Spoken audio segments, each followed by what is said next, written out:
My name is Moutiou Adjibi from Agence Ecofin. I have two questions.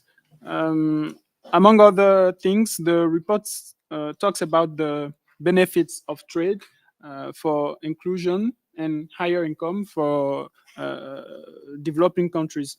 But for continents like Africa to benefit from global trade, I think they need to learn how to trade with themselves, with each other.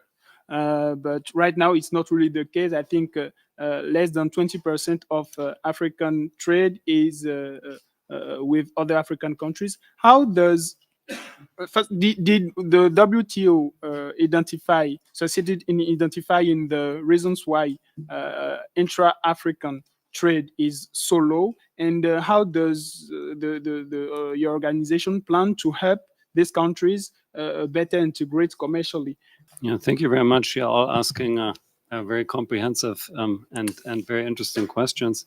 So, I mean, first of all, one thing that we do also confirm in the report is exactly what you described, that African countries have an unusually low share of intra-continental trade, which suggests that the intra-continental trade costs are also disproportionately high. Or let me say it a little bit differently.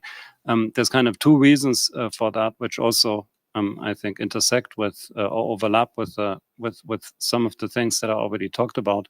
So one reason is just high trade costs internally, which to some extent are related to trade policy, but to some extent also are just related to physical infrastructure and infrastructure services.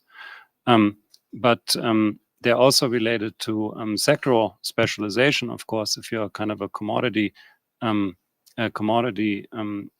focused economy, then just traditionally, what you do is not that you can, sell all your oil to your neighbors, let's say, but the world is really a market. So I think that's also part of it. So what we need is just what we were arguing for in the report more broadly, more trade integration, and also more economic diversification, which you get from a combination of open trade policies and supportive domestic trade policies.